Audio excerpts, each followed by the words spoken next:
Hello friends, welcome back to another video. आशा करते हैं आप लोग अच्छे होंगे और अपना पढ़ाई अच्छे से कर रहे होंगे। फ्रेंड्स, जैसा कि हम लोग आधुनिक भारत के इतिहास के अंतर्गत पढ़ रहे हैं कंपनी के अधीन गवर्नर जनरल, तो आज हम लोग फिर उसी टॉपिक को कंटिन्यू करने वाले हैं। जैसा कि हम लोगों ने 1828 ईस्वी तक पढ़ लिया था, आज हम लोग शुरू करेंगे 1828 से।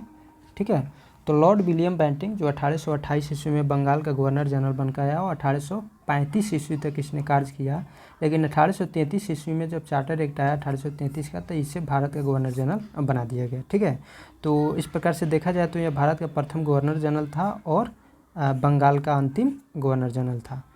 1833 ईस्वी में यह मद्रास का गवर्नर था और इसी के समय में 1806 ईस्वी में माथे पर जातीय चिन्ह न लगाने तथा कानों में बालियां न पहनने देने पर बेलोर के सैनिकों ने विद्रोह किया था।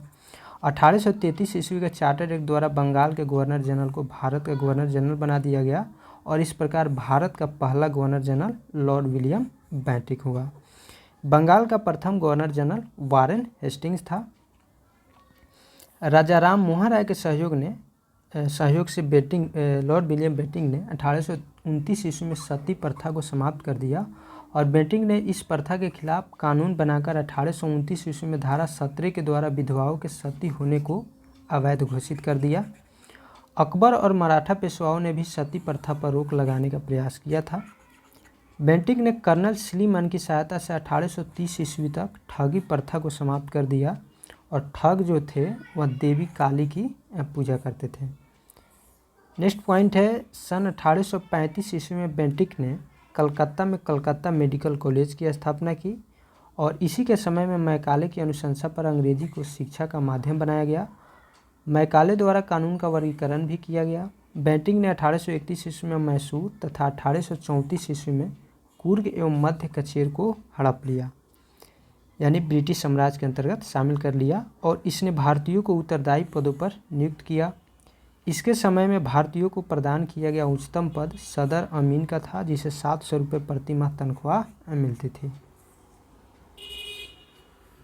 इसके समय कंपनी के 1833 के चार्टर एक्ट द्वारा यह निश्चित किया गया कि धर्म, जाति, रंग अथवा जन्म के आधार पर किसी व्यक्ति को कंपनी के स्वयं प्रवेश करने से नहीं रोका जाएगा। इसने शिशु बालिका की हत्या पर भी प्रतिबंध लगा दिया।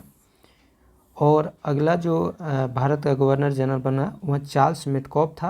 1835 से 1836 ईस्वी तक इसका कार्यकाल रहा और इसने अपनी 1 वर्ष के कार्यकाल में प्रेस पर से नियंत्रण हटा लिया, जिसके कारण इसे भारतीय प्रेस का मुक्तिदाता कहा जाता है। Lord Auckland next governor general बना, जो 1836 से 1842 ईस्वी तक रहा और इसके समय की सबसे महत्वपूर्ण घटना है प्रथम आंग्ल अफगान युद्ध, जो 1839 से 1842 ईस्वी तक लड़ा गया था। और 1839 ईस्वी में इसने कलकत्ता से दिल्ली तक ग्रैंड ट्रंक रोड का मरम्मत करवाया था और उसको किसने बनवाया, तो उसको शेरशाह सूरी ने बनवाया था। ठीक है, इसी के समय में भारतीय विद्यार्थियों को डॉक्टरी की शिक्षा हेतु विदेश जाने की अनुमति ब्रिटिश संसद ने प्रदान की थी। नेक्स्ट गवर्नर जनरल बना लॉर्ड एलिनबरो, जो 1842 में बनकर आया और 1844 तक कार्यकाल इसका रहा है। और प्रथम आंग्ल अफगान युद्ध समाप्त हुआ इसके काल में और सिंध को अगस्त 1843 ईस्वी में पूर्ण रूप से ब्रिटिश साम्राज्य में मिला लिया गया। और सिंध विजय के विषय में नेपियर का कथन है कि वह अफगानी तूफान की पूंछ थी। दास प्रथा का उन्मूलन इसी के समय में हुआ 1843 के एक्ट 5 के द्वारा। रविवार की छुट्टी की शुरुआत 1843 ईस्वी से ही शुरू हुई।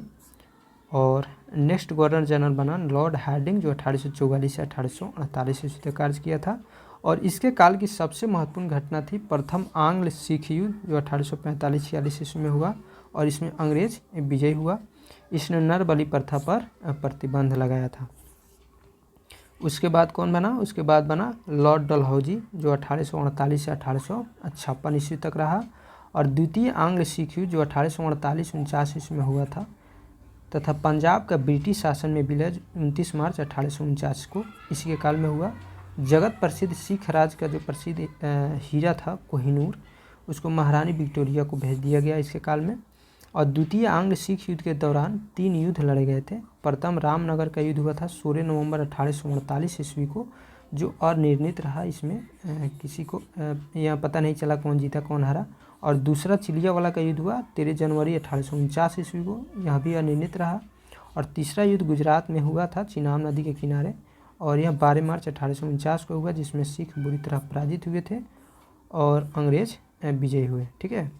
द्वितीय आंग्ल बर्मा युद्ध और 1852 ईस्वी में लोअर बर्मा एवं पीगू को अंग्रेजी राज में मिला लिया गया। डलहौजी ने सिक्किम पर 2 अंग्रेज डॉक्टरों के साथ दुर्व्यवहार का आरोप लगाकर सन 1850 ईस्वी में उस पर अधिकार कर लिया। 1852 ईस्वी में एक इनाम कमीशन की स्थापना की गई। इसका उद्देश्य भूमि कर रहित जागीरों का पता करके उन्हें छीनना था। नेक्स्ट पॉइंट है डलहौजी का शासनकाल उसके व्यक्तिगत सिद्धांत यानी डॉक्ट्रिन ऑफ लैप्स के कारण अधिक याद किया जाता है। इस नीति के तहत अंग्रेजी साम्राज्य में विलय किए गए थे, यानी जिस राजा का उत्तराधिकारी नहीं होता था उस राज को मिला लिया गया इस नीति के तहत।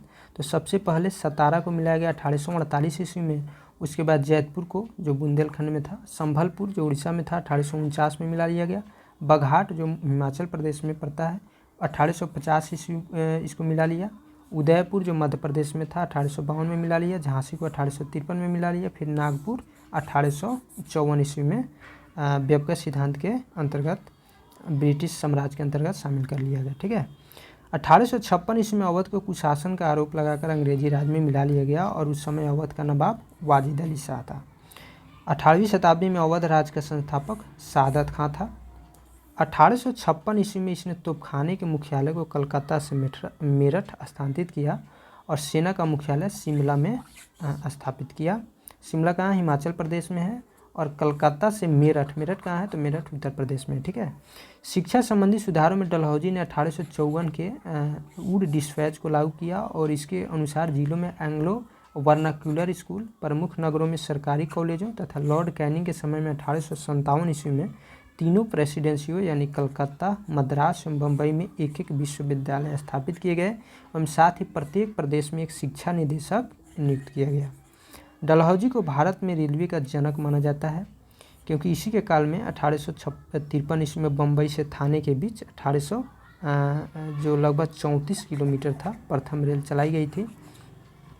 और 1854 ईस्वी में नया पोस्ट ऑफिस एक्ट पारित हुआ और भारत में पहली बार डाक टिकट का प्रचलन प्रारंभ हुआ लॉर्ड डलहौजी के काल में। ठीक है। इसने पृथक रूप से भारत में पहली बार सार्वजनिक निर्माण विभाग की स्थापना की। नेक्स्ट पॉइंट है, इसने सन 1854 ईस्वी में एक स्वतंत्र विभाग के रूप में लोक सेवा विभाग की स्थापना की और इसी के समय में 1853 ईस्वी में कलकत्ता में एवं आगरा के बीच पहली बार बिजली से संचालित तार सेवा शुरू हुई। इसने शिमला को ग्रीष्मकालीन राजधानी बनाया। 1853 के चार्टर एक्ट के द्वारा कंपनी के संचालक मंडल से कंपनी के प्रशासनिक अधिकारियों की नियुक्ति का अधिकार वापस ले लिया गया और 1853 से ही अधिकारियों की नियुक्ति के लिए प्रतियोगिता परीक्षा की व्यवस्था की गई, जिसके लिए उम्र सीमा 18 से 23 वर्ष रखी गई थी। सत्येंद्रनाथ टैगोर पहले भारतीय थे जिन्होंने 1863 ईस्वी में लंदन में हुई सिविल सेवा परीक्षा में सफलता प्राप्त की थी। 1922 ईस्वी में इलाहाबाद यानी भारत एवं लंदन दोनों स्थानों पर साथ साथ सिविल सेवा परीक्षा का आयोजन किया जाने लगा और डलहौजी ने नर बलि प्रथा को रोकने का भी प्रयास किया था। तो फ्रेंड्स, आई होप यह वीडियो आपको पसंद आया होगा। वीडियो आपको अच्छा लगे तो प्लीज़ वीडियो को लाइक कीजिए, चैनल को सब्सक्राइब कर लीजिए। फिर हम लोग मिलते हैं नेक्स्ट वीडियो में और इस टॉपिक को और कंटिन्यू करेंगे। तो तब तक के लिए हंसते रहिए, पढ़ते रहिए। जय हिंद।